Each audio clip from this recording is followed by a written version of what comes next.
bienvenidos de nuevo a Umbral Teológico. En esta segunda entrega de nuestra serie sobre metodología en el estudio bíblico, nos adentraremos en los 3 pasos fundamentales para desentrañar el significado profundo de las Escrituras. Así es. Acompáñenme en este recorrido, donde aprenderemos a aplicar estos pasos para una comprensión más rica y completa del texto bíblico. Como estudiantes de teología, sabemos que la Biblia no es un libro cualquiera.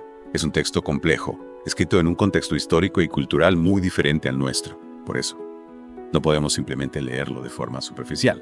Exactamente. Para comprender el mensaje de la Biblia en toda su profundidad, necesitamos un método, una hoja de ruta que nos guíe en nuestra interpretación. Y esa hoja de ruta, esos pasos, son los que vamos a explorar hoy. En primer lugar, debemos viajar al mundo del texto. Imaginemos que tenemos una máquina del tiempo, que nos transporta a la época y al lugar donde se escribió el texto. Fascinante. ¿Qué elementos debemos considerar en este viaje al pasado? Lo primero es la barrera del tiempo.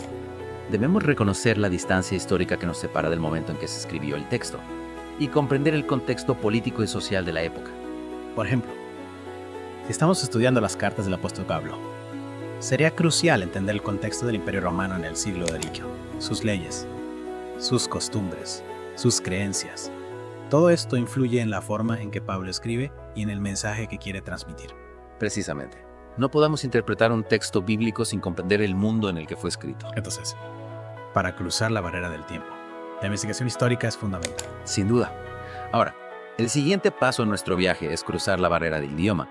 Recordemos que la Biblia fue escrita originalmente en hebreo, Arameo y griego. Claro, no podemos pretender entender un texto si no entendemos el idioma en que fue escrito. Por ello, debemos recurrir a herramientas como diccionarios bíblicos, léxicos, concordancias y traducciones confiables. Estas herramientas nos ayudarán a comprender el significado preciso de las palabras en su contexto original. Es decir, no basta con traducir palabra por palabra. Debemos buscar el sentido que el autor quiso dar a cada término, teniendo en cuenta las sutilezas del idioma original. Exacto. Y aquí quiero hacer una pausa para enfatizar la importancia de utilizar buenas traducciones de la Biblia.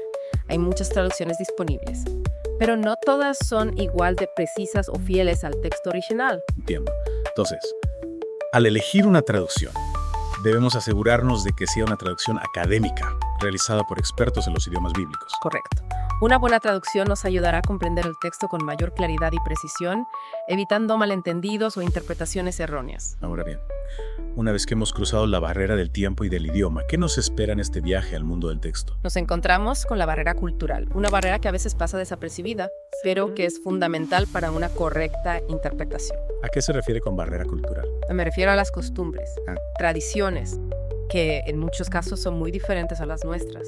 Por ejemplo, si estamos leyendo un pasaje sobre la hospitalidad en el Antiguo Testamento, debemos entender que la hospitalidad en aquella época tenía un significado mucho más profundo que el que le damos hoy en día.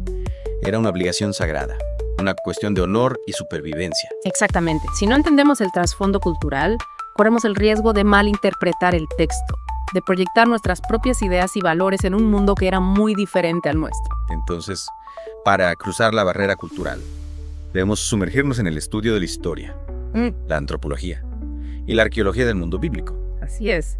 Debemos convertirnos en arqueólogos del texto, desenterrando las capas de significado que se esconden bajo la superficie. Me gusta esa analogía. Pero aún nos queda una barrera por cruzar en nuestro viaje al mundo del texto, la barrera geográfica. Cierto. La geografía juega un papel importante en la Biblia. Muchos eventos y relatos están estrechamente ligados a lugares específicos. Comprender la geografía bíblica nos ayuda a ubicar los eventos en su contexto espacial, a visualizar los viajes de los personajes y a comprender la influencia del entorno en la narrativa. Exacto, la topografía, Yeah. el clima, los recursos naturales. Todos estos elementos influyen en la vida en el mensaje de la Biblia.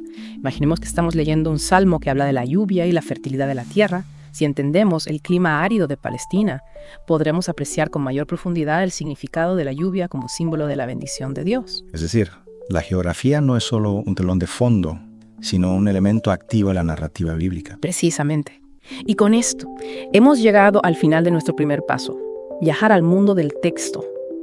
Hemos cruzado las barreras del tiempo, del idioma, de la cultura. Y la geografía. Y nos encontramos ahora frente al texto mismo. Y listos para adentrarnos en su significado. En la próxima entrega de Umbral Teológico, daremos el segundo paso en nuestro viaje. Aprender a leer. Exploraremos cómo analizar el texto bíblico con atención y profundidad. teniendo en cuenta su forma literaria y su mensaje.